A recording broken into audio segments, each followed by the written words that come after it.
So we are the Hallmarkies podcast, and I'm Rachel, and we are so excited to be here to talk about Hallmark Movies Now. And Amber's here. Hi, everybody. And you have to forgive me because I am not at full voice today, but just trying to power through and talk about these movies. And we just thought it would be fun. This was kind of an off week, and we thought it would be fun to look at some of the movies on Hallmark Movies Now.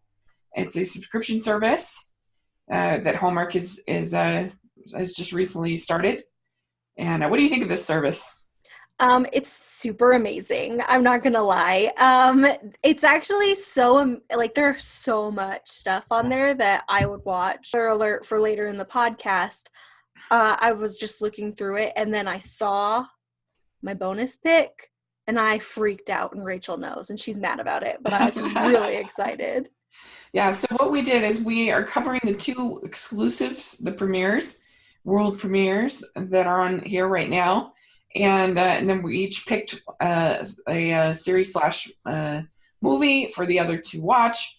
And we'll talk about those as well as some of the other things that you can get on the service. And if you guys like this, let us know, because we're thinking about maybe doing it on a regular basis on some of these off weeks. So give us some feedback. Let us know if you like this. Let's talk about the Valentine's Day movie. This was actually requested of us too, which was part of the reason why I thought of doing it. And it's called Once Upon a Winter's Date. And this is also referred to as Valentine's Again, I think, in Canada.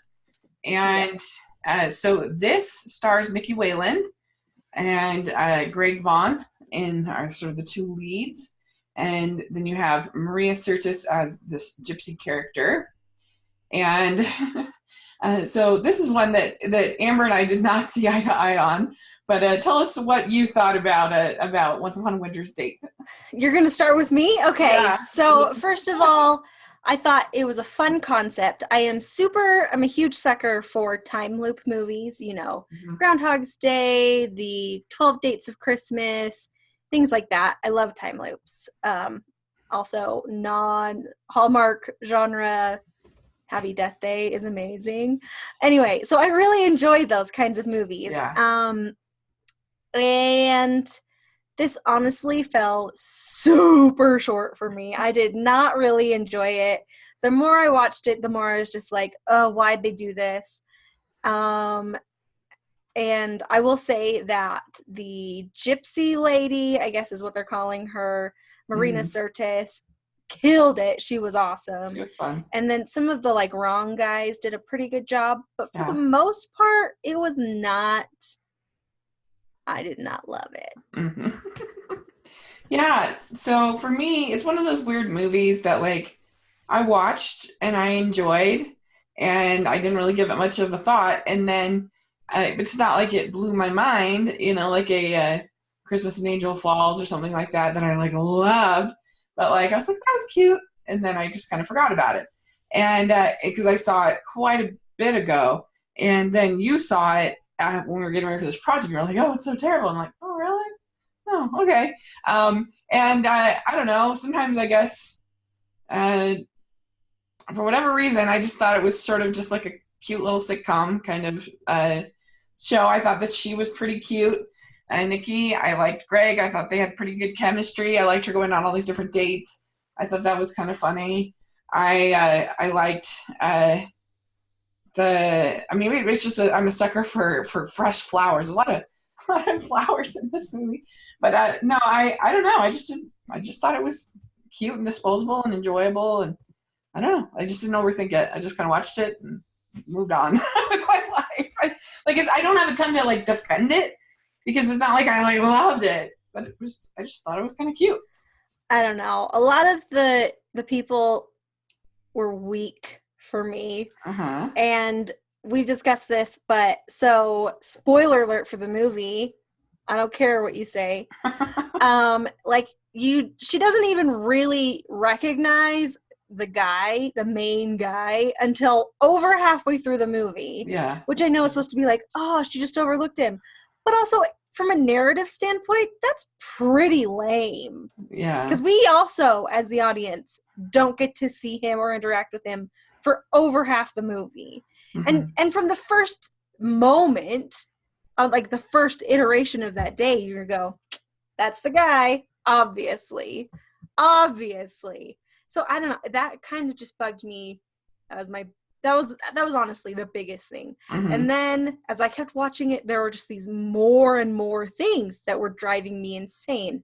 For example, she wears the same outfit every day of her time loop. I mean, she's at home. She has all of her clothes at her disposal, and she only wears one pantsuit the whole time she's in the time loop, which is crazy. Mm-hmm. And I probably would have not noticed, and it probably wouldn't have bothered me, except for she has this entire segment where she goes shopping every day and buys a new outfit for like, I don't know, 4 outfits. And that's, 3/4 of the way through the movie. And then she just goes back to wearing that same outfit over and over and again. And it's just, it drove me crazy. Because let's be real, people. You're stuck in a time loop. What are you going to do? Wear the same outfit for 300 days in a row if you have options? No, you're going to play with your options. Because if nothing changes, you would change stuff that you could change. Mm-hmm. Yeah, it's a valid point. It's just not something I noticed when I watched it. I don't know. And things like that, which when I was like watching it and kind of bored because it didn't really capture me, things were really, I don't know, just weren't thought through, I don't think. So it made me grumpy pants.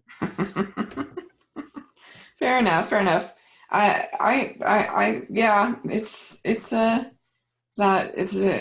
I can understand. I don't know, maybe I was just in the right mood for a silly, stupid movie. I don't know. But yeah, so how many crowns did you give this one? Well, I mean, you're going to be a little shocked, but I gave it 2 crowns. I'm not even giving it points or anything. Like, the concept was fun, and it could have been great. And it, the gypsy lady was fun. A couple of the wrong guys were pretty funny. Mm-hmm. But for the most part, it fell flat and didn't deliver, and I will never watch it again. Fair enough. I gave it 3 crowns. I was entertained. This wasn't the greatest thing ever, but I thought they were cute enough, and it was cute enough, fresh concept it was fine for me.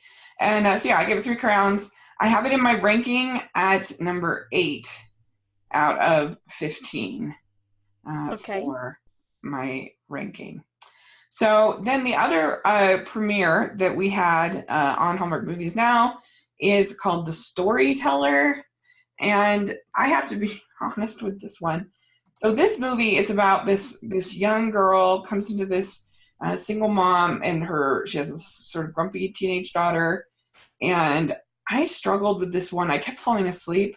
I actually had to watch it twice. And I've been sick, so I may have just been tired.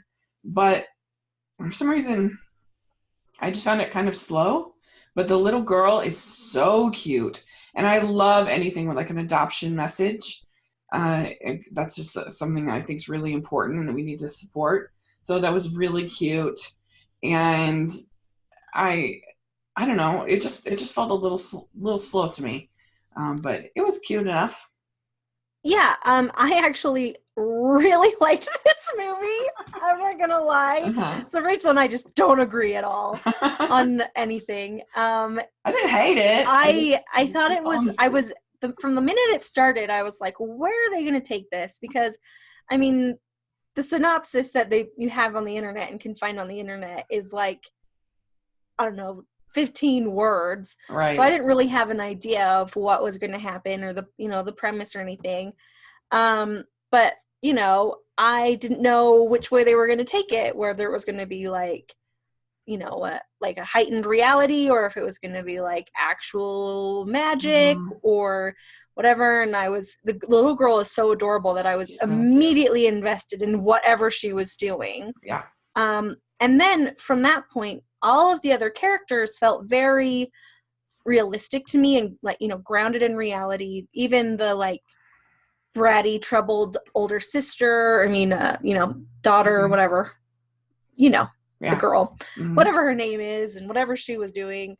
she even like the snotty teen, we'll call her the snotty teen, was very realistic. I mean, she was snotty in a real way, not overdone the way that a lot of the times movies will characterize a teenage girl who's dealing with stuff.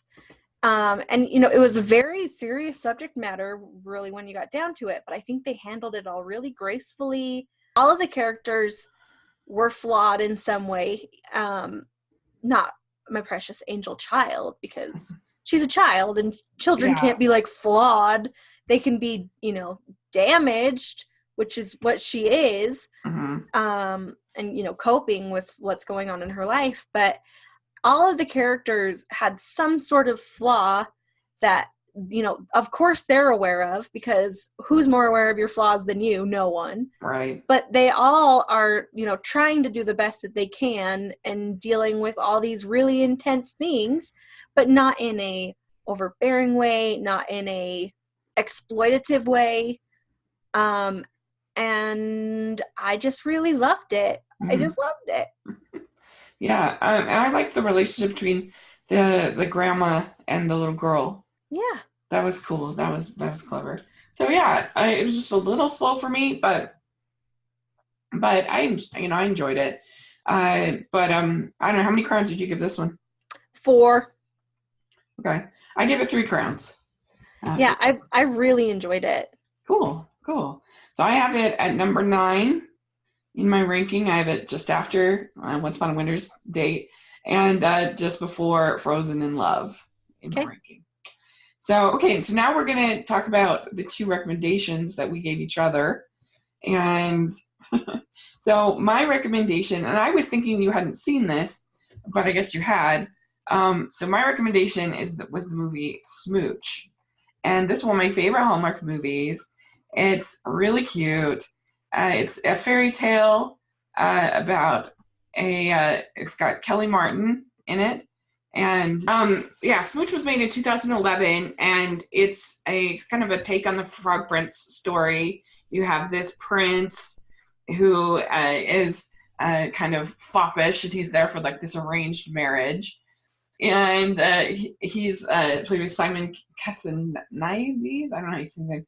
But anyway, and so Kelly Martin plays the single mom of her daughter, Kiernan Shipka, who was on Mad Men. And anyway, so she has this little daughter, and her daughter goes out one day and kisses this frog and in the park, and then she stumbles upon this prince that has amnesia. She thinks that she has turned the frog into the prince, and so she brings him home. He ends up becoming their nanny, and it's really, I think it's really funny. I think it's really cute. I like Kelly Martin in it. I like their chemistry between the two, and I really love fairy tales. And so for me, this was a very fun sort of take on the kind of classic fairy tale. So I don't know, what do you think? Did you like it? Yeah, I mean, absolutely. It's so great. One of the best things about this movie is all of the absurdities and all the stuff that's like hyper, like would not happen in real life, are totally believable. They set up all of the big gags and all the big, like things in such a like clever and realistic way that I was like, even though we're dealing with a child who believes that there's this person turned into a prince from a frog, you don't question that leap, and you don't really question why the prince guy believes that he's the prince, the frog prince, or anything. You just kind of go, yep, I guess it's true. And you don't, I don't know, it doesn't take you out of it, even though there are some, fantastic elements. And then also it's just really funny, really cleverly done, well acted. The guy's really British, which, boom, already in the top of making choices of who to cast. But one funny thing that I also really liked is that this came out when Twilight was super big, right? And my favorite thing is when movies come up with what would be the like alternate version of Twilight, And so in this world, it's the Blue Moon books, which are about a frog prince. It's so funny. Yeah, that's true. So I just like those things, because I could easily see, like a 10-year-old girl circa whatever having read Twilight and being like, oh, this guy's a vampire. And I don't know. So I think that helps, sell it for me, but it was just really funny, really cute. It sort of underplays or builds up the fairy tale kind of aspect for it. When you have literature and reading and sort of, kind of as part of the story, it kind of adds to the feel. And I like, it kind of reminds me a way of like Kate and Leopold. Mm-hmm. Yeah. With Meg Ryan. Have you ever seen that movie? Yeah, because like, she's obviously a normal lady, and he's acting like he's some roguish knight, but and like and to see this like sort of frazzled, single woman. I can't remember if Meg Ryan has kids and a kid in that movie. I can't remember, but she basically has a kid because she has her living brother. Useless brother. Oh yeah. But I love the scene in Kate and Leopold when he makes her that toast with like the mascarpone and strawberries or whatever, and she's just like, oh, what? Like so amazed. And like I there are moments like that in here with Kelly Martin just kind of like being treated like a lady by somebody like that, and being so respected and so like cared for, and how much it means to her. And there's I think a really nice heart to this movie. It's really great. Mm-hmm. And so it's one of my favorite Hallmark movies. I'll give it I'll give it 5 crowns. Who cares? I'm gonna give it 5 crowns. It's one of my favorites, so there you go. Yeah, I give this 4.25 crowns. It's not like there's anything wrong with it, but it's just not. That's a good score. That's quite 5. Yeah. If you're crying over getting 4.5 crowns, I'll deduct you. Yeah, but you guys should all watch this. It's like I said, it's not just for Valentine's. It's one you can watch, and I think little girls will really like it too. It's one that everybody can enjoy. So yeah. Okay, so your choice. You want to introduce? I will introduce my choice. Okay, so I was, checking out the things that were available to try to make my choice, and I said, this is on here? Oh my gosh, we're going to talk about this. Rachel has no choice. She is captive to my will. And I didn't even choose a movie, you guys. I chose a TV series. Amber, what TV series did you choose? Wildfire, you guys. This was originally on ABC Family, and it's about a girl who, had stolen a car, and she was in jail, and she ended up going to this equestrian park as part of her like work release, I guess, at the jail. And they, went and helped and did horses, and probably like a therapy rehabilitation part of being in juvenile prison. And as she works with these horses, she meets this horse Wildfire, and they like form a bond. And one of the guys there, when she gets released, offers her a position at his ranch, and yada yada yada. It's also a teen romance movie, and the people are a little older, so it's less uncomfortable than when you go back and watch it now as an adult, than when you go back and watch like a teen romance and they're all like 14. Right. Like you don't even stop being babies. Yeah. Anyway, so played by someone who's like 25. Yeah, so I watched this show live when it came out with one of my best friends, and we loved it. And it is a little bit, like a teen drama should be, a little over the top, a little absurd, But and as one of the guys in my one of my friends growing up, he and his family were watching an ABC Family movie, and his mom was like, what is this? I thought this was a family show. And his dad said, well, they're making family. So there are some people who make family in this show. So if that kind of stuff, it's not like you see anything, but it, shenanigans happen. # not Hallmark chastity. But TVPG. Yeah, it's not. I mean, which Hallmark TV is. 14. Yeah. I'll probably say TV 12. But no, yeah, it's I And loved it. we should talk about like I don't think we've ever really discussed it on the podcast. One of the differences between you and me is you're definitely team TV and I'm definitely team movie. Well, yeah, like if we had to fight a battle. Yeah. Part of the reason why I like TV is because I don't have a life, so I can don't, invest all this time in watching things, but also because TV should allow you to explore the characters and all of those things more because you have more time to spend with them, where in a movie they have to establish characters and then get through the conflict and things relatively quickly, And whereas in a TV show you can get through things really fast. But obviously there is the downside where if they don't let the characters move organically, you get trapped in a mud puddle and you're just stuck for an entire season with no one improving or growing or making any developments. But right. Well, see, so I've had some shows over the years, of course, that I've liked. I watched Downton Abbey. I watched I love watching like old shows. Like I love Mary Tyler Moore Show. I love The Golden Girls. I own all of those on DVD. So I mean, it's not like I have the Frasier on DVD. So there's some shows that I really like. I have Full House on DVD, but it's such a commitment, Like I just started watching Doctor Who, and it's like I've been putting it off because it's like, oh, so many seasons, 10 seasons. But my friend really wanted to, so we did, and I had a good time. But I still have tons still left to watch. I did watch Once Upon a Time, so I have some shows, but it's just such a big commitment, and I got burned super bad by How I Met Your Mother, where I devoted 9 years of my life to this show, and then they completely skunked it and made me so mad. And I hated the last season so much, and I hated the finale so much. So it's like made me sort of reticent of like giving my heart to a series again, So, but and we got so burned with Anne with an E too. Well, that doesn't count. That's not a series. That's just sacrilege. Yeah.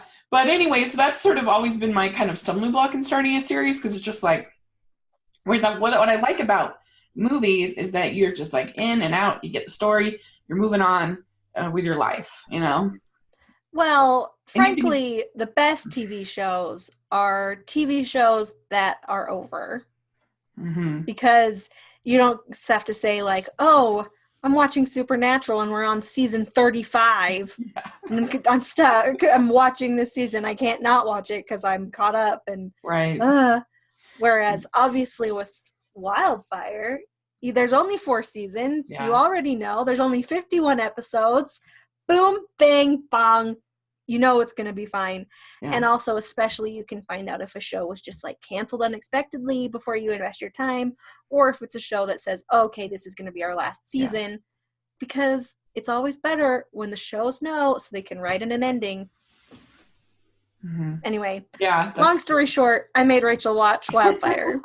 Not the whole thing. I watched it, and I watched 2 episodes of it, and it has Genevieve Padalecki. Yeah, so back in the day when this was actually on, she was known as Genevieve Cortez.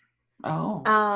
But then she she did a stint on Supernatural, and she and Jared Padalecki fell in love, and they got married. The lead, like you said, she plays this girl who's in juvie and who loves these horses, and they do these field trips, I guess, for lack of a better word, where you get to spend time on the horses as part of the juvie.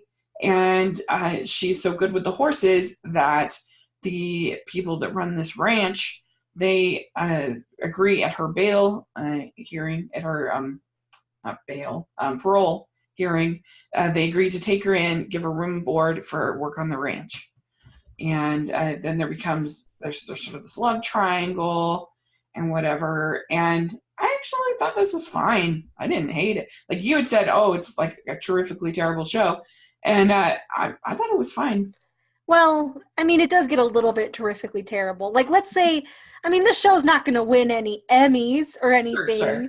And it's not a show that, like, if you have very serious people who don't like fun things, that you would recommend this to them. But as a show that I could just watch and enjoy and have fun and see horses, I really love this show. And, I spent 4 years of my life watching it. Did you really? Yeah. So you Well, not like it didn't take me, that many hours to watch it, but I watched it when it was on. Yeah, right, of course. That's funny. Yeah, the acting wasn't great. That's probably its biggest weakness, is the acting's not great. But some of it's very serviceable. Some of it is less serviceable. The thing is, like, Junior, I think he does a really great job. And I think Chris does a really great job. And I think the Todd kid, the little brother character guy, I think he also does a pretty darn good job. And really, you're probably not going to finish watching it, right? No. Well, as the show progresses, they sort of realize where their strengths are. And the story kind of goes that way. In a lot of shows, I mean, the pilot to a lot of shows won't even have like the same set sometimes. Yeah. Like, it feels completely different. They'll have like different, like I remember the pilot for the Cosby Show, like they only have 4 kids and they end up increasing it to 5 kids, and they're in a completely different house and just completely different. And that's pretty common. Did you just watch the first one or did you watch the first 2? First 2, yeah. Okay. Because really the first one, basically nothing happens. Yeah. I mean, they sort of establish characters, but I mean, the show's called Wildfire, and you only spend 30 seconds with Wildfire, basically, in the first movie. I mean, the first episode. Yeah, that's true. And, it's just kind of setting up the characters and that she's in juvie and stuff like that. And then the second episode is where she finds out that Wildfire is going to be sold. And so she basically steals him and goes on this run. Goes on this thing, and she's like hunted down by the police and everything. I mean, I think it's important to say that Wildfire is being sold to like a meat processing plant. Like, it's not like Wildfire is being sold to some nice little girl who's going to take it around on trots. Yeah, fine. I enjoyed it. I liked it. So yeah, it was a fun choice and nice to profile some of the TV options that they have. Of course, Signed, Sealed, Delivered is on Hallmark Movies Now, the first season. You can watch that on there. Yeah, and if Wildfire's not for you, don't worry. They have Heartland. Yeah, they have Heartland, and that's on there. And a number of other different series and stuff like that are on there. So definitely want to check that out. Some other ones that are on there. The Just the Way You Are with Candace Cameron Bure's on there. And then they have a bunch of the Makeover is one that I really like that's on there. They have a bunch that are feature films that are on here. Yeah, honestly, so as I was going through that, I was so surprised and pleasantly surprised and impressed, actually, with all of the stuff they had on there. I mean, I know we both had discussed possibly spotlighting the movie Only You, which stars Robert Downey Jr. and Marissa Tomei, and is one of my family's favorite movies, and we quote lines from it all the time. It's just great. It's really cute. They have, Steel Magnolias is on there. They had the Age of Innocence, which is like a Martin Scorsese film. So that seemed surprising. I haven't seen it. Surprising on Hallmark. So there's quite a bit of variety on here. There's a bunch of Hallmark Hall of Fames. There's a whole section. Also, there's some American Girl movies if you're a little girl. Yeah, Molly. Yeah. Let's go, Molly movie. And so it really is a pretty good a good service. I think it's worth it. We're saying it's like $5 to just $6 a month. Yeah, so I mean, it's totally worth it because frankly, I would watch all of this stuff before I'd watch most of the stuff on Netflix. Not gonna lie. Yeah. And it's like half the price of Netflix. Let us know what you think of, if you got a chance to see any of these movies or shows. Let us know what you think. And if you use the service, what you think of it, if you like it, what are some things maybe you've checked out on there. And also, and let us know if you like this series, that if you want us to do it again. At least on my TV, at least on my DVD player, I can access it, and both my DVD players. So I'm able to access it through there, so I don't have to watch it on my phone. Yeah, well, I mean, because on the phone you can Chromecast it. I'm sure you there, and then I'm sure if you have it, like, you know, a smart TV, or I know on my Apple TV I can just add the app and watch it through there.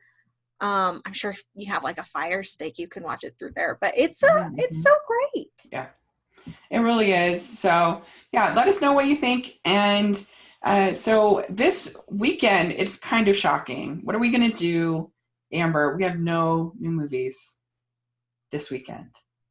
I know. Basically, like, welcome to Twitter, the place where there's just rolling cactuses, because no, not cactuses, tumbleweeds, where tumbleweeds are going to be rolling a Saturday night. I mean, I know Hallmark's like, come watch all of your favorites with us. They're like, I wish I could do that guy's voice. Could you imagine how amazing that would be if I could be that guy's voice? Anyway, but he's like, the Lucky and Love Marathon. It's like, first of all, that movie should be, the Lucky and Love Marathon should be on April Fool's. It shouldn't be on March 4th. But also, like, very slick, try to use our love of Lucky and Love and one of Nina's scripts against us. I know, but pacify us. And here's the other thing, you guys. Like, why is Lucky in Love not the last movie if it's the Lucky in Love marathon? Everyone knows you build to the marathon, and it's first. That's not how marathons work. Yeah. And I love Lucky in Love, but I was kind of surprised. Like, I didn't know that it was such like a marquee name, you know, like the Lucky in Love Marathon. I'm like, oh, other people like the weird April Fool's movie too, I guess. Okay. Also, if you're going to have a marathon, there needs to be some sort of connective tissue between the things.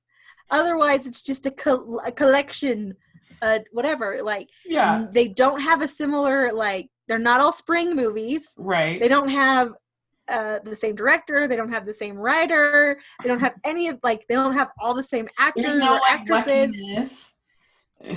Like, what's the connective tissue, Hallmark? Yeah, like, they could have had, like, the Chasing Leprechauns movie, or they could have had the one with, I think it's Honeymoon for One, where Nicolette Sheraton goes to Ireland. You could have had that. That one's sort of lucky, you know, like, or, like, yes, it was very slick, because we do love Lucky in Love. We love Nina. But I don't know about this marathon. But anyway, so yeah, we don't have anything except for When Calls the Heart and a new episode of Meet the Robinsons this weekend. It's very shocking. Yeah, so, I mean, you guys, do you know what we're going to have to do next week? We're just going to have to go bonkers and pick our favorite Hallmark movies. Yeah. I mean, maybe not our favorites, but we're just going to pick some random ones that you guys have to try to watch. Whoa. We're doing sort of a greatest hits podcast about some of our favorites that we're going to talk about. And so let us know what some of your favorites are in the comment section or on Twitter. And make sure you're following us on social media, on Twitter, Instagram. We post daily on there, on our Facebook page, Hallmarkies Podcast. Just make sure you're checking us out. And Amber, where can people find you? As always, people can find me. I'm at Amber Brainwaves on Twitter, and that's it. Great. And you can find me at Smiley Nail Desk Girl on social media, and at Rachel's Reviews on iTunes and YouTube. And on my channel, I have 3 different podcasts posting this week. So I'm really excited about it. So we have Black Panther that just posted with my friend Trevor from How to Love Comics, where we dive into the comics and into the movie. So if you like Black Panther, please check that out. I'm really proud of it and would love for you to get your feedback. So thanks so much. And we will talk to you all again next week. All right. Bye, everybody. Bye.